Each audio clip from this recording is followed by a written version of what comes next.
guys, welcome to today's bookmas video. We are on the home stretch here now. I will be posting the last video on Saturday, which is Christmas Eve, so we're in the last week. And today we're doing a Q&A. I was hoping to be able to squeeze in a video about my booktube anniversary because I believe that is tomorrow. I think the 19th was the date I started my booktube channel. I'm not sure I'm gonna be able to fit it in this week, so that might be coming up later. But I just wanted to announce that it's pretty much my booktube anniversary. 3 years talking about books, and I'm not nearly done. I love that. So today is a Q&A. I asked for questions on Instagram and in the community tab here on Facebook. What is this? This is not Facebook. I don't even use Facebook. YouTube. Oh my. Yes, I've been filming videos for numerous days now. My words are just becoming all jumbled. I separated the questions into 3 different sections. We've got bookish, then we've got non-bookish, and then we've got Christmas. And I meant to grab a bunch of books, but I didn't. So I will either put a picture of the book here or not, because it's getting to be the end of Bookmas and I'm not burnt out, but I'm getting tired of filming and editing. So we'll see. Let's get into the questions because there's a lot of them. I'm going to try to go like fairly quick. First bookish question is, what made you start a booktube channel? This is a really good one. I don't know. I made the whole booktube newbie tag and I probably said something there, but what I can remember now is I ended up quitting my local 2 book clubs I was a part of. The library book club I attended, and then I hosted a classics book club. 3 years ago I quit both of those because we were starting to foster and I didn't think I could do it all. And then I realized I really needed an outlet, and Holly from Lovely Day with Holly is a friend of mine in real life, so I knew about booktube because of her, and that's how it happened. I needed a place to talk about books. Then top 5 books you would recommend which you read before starting booktube. So I recently did just share a video sharing books I don't talk about very much, most of which I read before booktube, but I did look up to see some that I read before booktube, and I came up with 5, some fiction and some non-fiction, and they're in no particular order here. The Hiding Place is one. The Book Thief is another. So that's like World War II non-fiction, World War II fiction. The Boy in the Striped Pajamas, also World War II fiction. Radical by David Platt, that is like the book that really like pushed us over the cliff to adopt. And this is such a random one I never talk about, but I think about a lot. It's The 4 Tendencies by Gretchen Rubin. It's kind of like a personality type book. She has this idea that there's 4 different tendencies. The upholder, I don't know, I'm a rebel. So how it's figured out is, if you, how do I word this now? Do you bow to like what people expect of you or what you want of yourself? And like her different tendencies do like one of one thing, one of the other. And as a rebel, I fight against what is expected and fight against what I want. You have to read the book because it makes so much more sense than what I'm saying. And I like personality tests, and specifically this one, because sometimes it helps me to like push myself when I really don't want to do something and I realize like I'm getting in my own way. Yeah, I need to reread that book and then maybe like talk about it a little bit more in a much better way. But that was another one that came to mind. My favorite, Agatha Christie. Once again, I just did a video sharing 6 favorites and 6 worst. But if I had to pick one favorite, it would have to be The Murder of Roger Ackroyd. I really enjoyed that one. Read that one for my classics book club. If you could read only one genre, which one? I can't. I almost never even read one genre back to back. I have 3. Mystery, suspense, science fiction, and historical fiction. This last year I've really like figured out that those 3 are like my happy spot, with like reading some other genres in there as well, but like those are the 3 that I like the most. My favorite genre as a child was 100% mystery. Read a lot of Nancy Drew. Yes, mystery. Somebody asked for my daughter Reika's favorite audiobooks. So I asked her, she said the Green Ember series and the Keeper of the Lost City series. She likes both of those series, but they're both really good on audio. Joel Clarkson narrates the Green Ember, and the narrator of the Keeper of the Lost City series does a phenomenal job as well. How much time do I spend reading in a day? It varies. Some days I don't read anything. And I read in little increments throughout the day. I was just watching a video with my daughter and she wanted to go change in the middle of it. And so for those like 2 minutes, I picked up a book and was reading. So it depends. Last night I had about 2 hours before bed that I was reading. I don't think there's a number. A long time ago, back when we had 2 little kids on top of it all, I did a day in the life of a reader, and I want to do that again because it's very different now.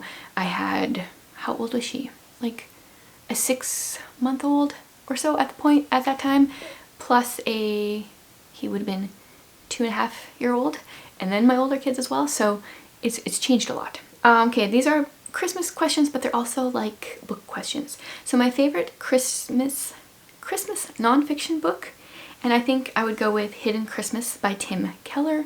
It's been a few years since I've read that one, but I really enjoyed it. And my favorite Christmas novel, I think I would have to go with Catching Christmas by Terry Blackstock.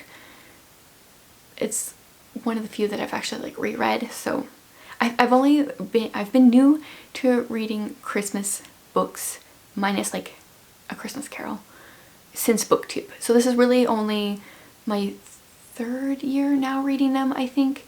I don't think I did the 1st year even. So it's just been a few years. So maybe in a few years that will change. Your favorite Sanderson book? Skyward. I feel very confident on that one. I really like Skyward. Oh, someone said your holiday recommendations for someone that doesn't read romance.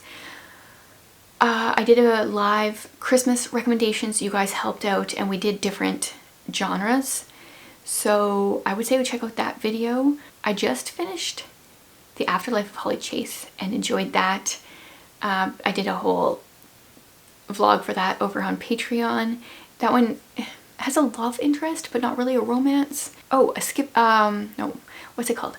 A Quilt for Christmas. That one I read too and enjoyed, and it didn't have much of a romance in it. How do you choose books? Depends what you're talking about choosing them for. Like, how do I choose what to read next? If that's what you're asking, I generally try to make a TBR each month, and then when I'm ready for my next book, I try to pick something that's in a different genre than what I just finished. And it's kind of like when you're hungry and you're trying to think of what to make, like what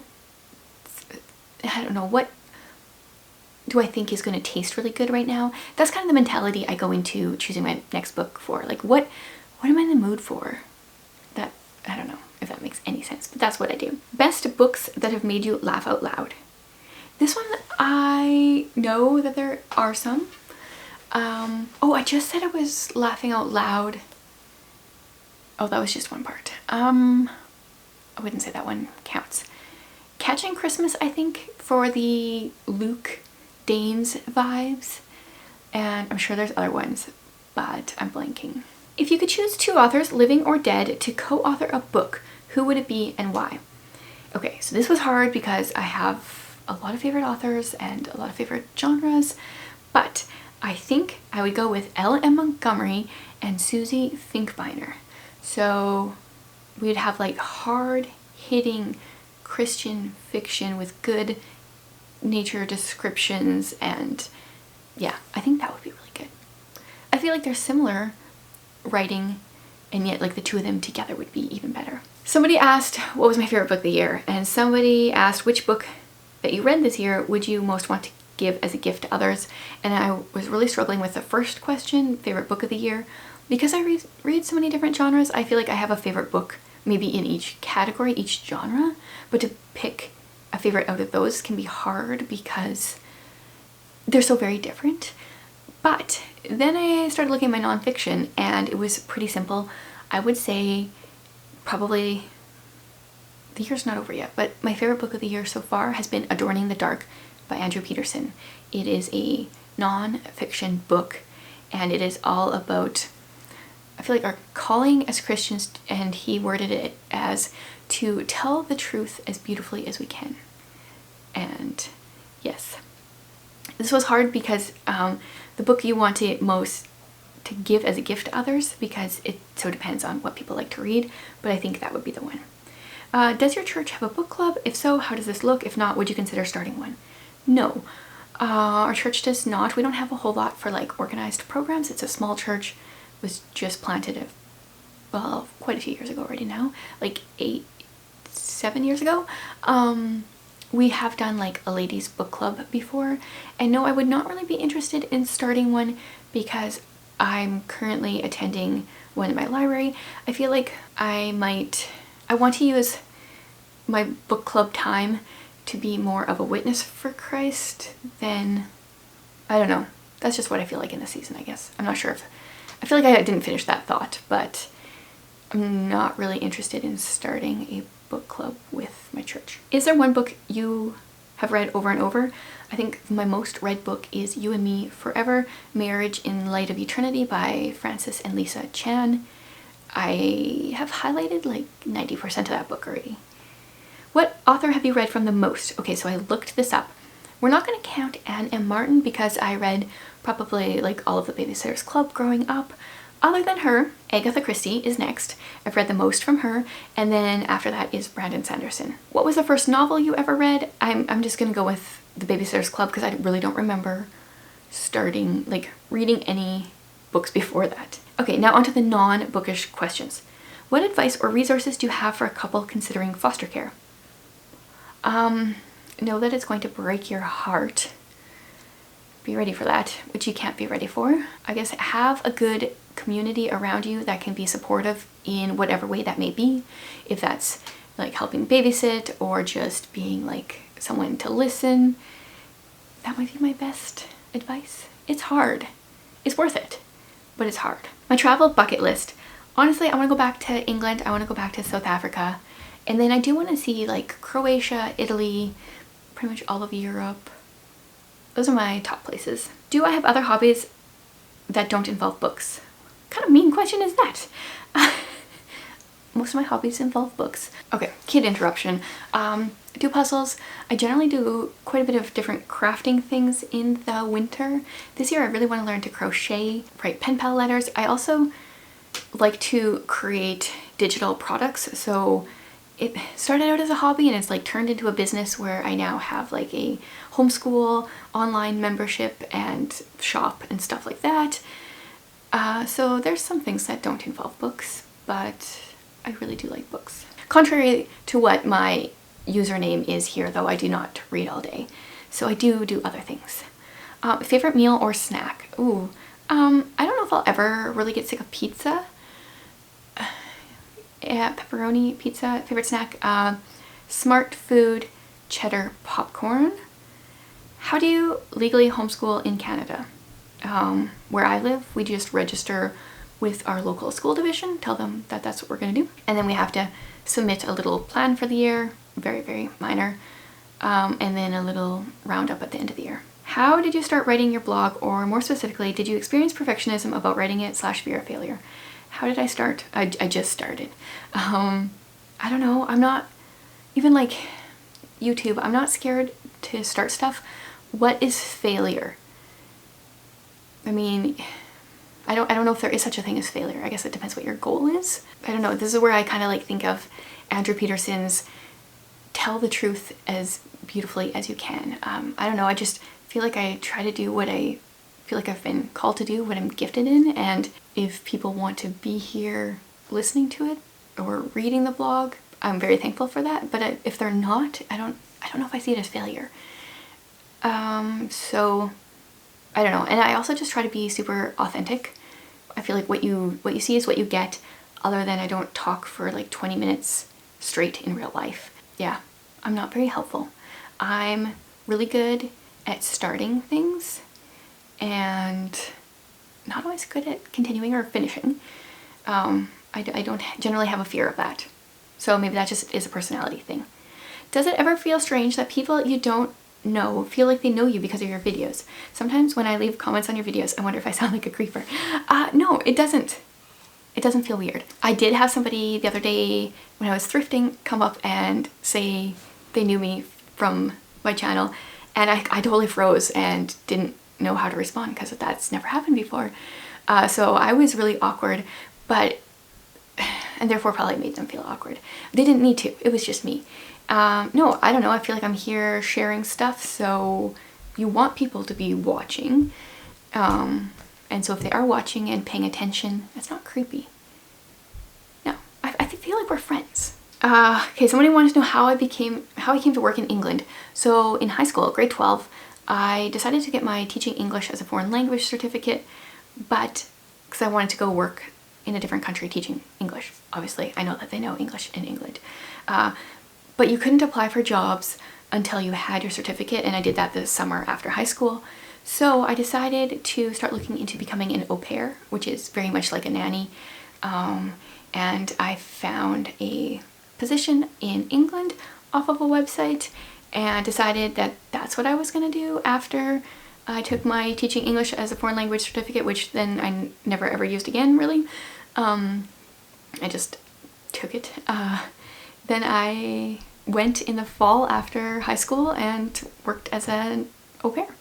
And there's more to it than that. There was complications, and I had to switch families like right after being there and like move all the way from one spot in England to the south coast, but that would take a long time to tell the whole story. So yes, I pretty much answered an ad on a website and became an au pair. Have you watched The Chosen? Yes, I love The Chosen. So it's the story of Jesus's disciples. I will say the first episode, it took me two tries to get through because I just didn't understand how things were working. But after that, I was hooked, and we are currently caught up, waiting for more episodes to come out. What book of the Bible do you go to for support and inspiration? Generally, historically, it's been James, but in the last year or two, I've been really enjoying Ephesians. Do you prefer a light dusting of snow or to be snowed in? There's no such thing as being snowed in here. Not really. I think it's happened twice in my life because everyone is really equipped for a lot of snow. So it's currently snowing right now, but this is just a light dusting on top of all the other snow that we have. I guess I would go with a heavy dump because it looks nicer, covers everything, but being snowed in is not really a thing. It's like snow days. Snow days don't happen here. If it's -40, the buses don't run, but parents are still expected to bring their kids to school. They don't close the school for like anything except COVID, apparently. When did you become a Christian and how? Okay, this video is getting long. I can't go into like a whole testimony here. I would say I definitely grew up, my parents became Christians when I was like 5-ish. So I grew up hearing a lot of the stuff, went to a Christian school, went to youth group and everything, but I feel like it wasn't really until after high school that I kind of like realized that I have to make some decisions on my own and can't just keep, I don't know, I was raised as a Christian and had to make it a personal relationship with Christ, but there was never really like this moment or anything. Okay, there's a couple Christmas questions. Favorite Christmas memory? In grade 6, I got a Game Boy and the Adidas Snap pants, and that was like the best Christmas ever. Favorite holiday / Christmas tradition? Jared and I just talked about Christmas traditions on our podcast, which I don't know if I've ever mentioned here. It's Poured Out Podcast. I can leave it linked. We have quite a few, right? In this season, we set up our Christmas tree, watch The Grinch afterwards, and there's like sugar cookies baking in the oven, and then we eat them afterwards. That's like the beginning of Christmas in my mind. Real or fake Christmas tree? Fake. Mostly because I don't like cleaning and it's easier. I like the look of a real tree, like the smell of a real tree, but I couldn't be bothered. What do you most look forward to regarding Christmas and the Christmas season? I really like how magical the season feels and how even though the world doesn't really realize it, they are celebrating the birth of Christ, the coming of Christ. I wish we could take this this magical, for lack of better word, feeling and have this around Easter too. I would like more anticipation for the Easter season, something I'm trying to work on for our family. Yeah, I just love how it feels like a completely different time than the rest of the year. So I think that was all the questions. That's all that I had written down here. So that's all for me today. Now we're on the home stretch here, and I will be back again tomorrow with another video, guys.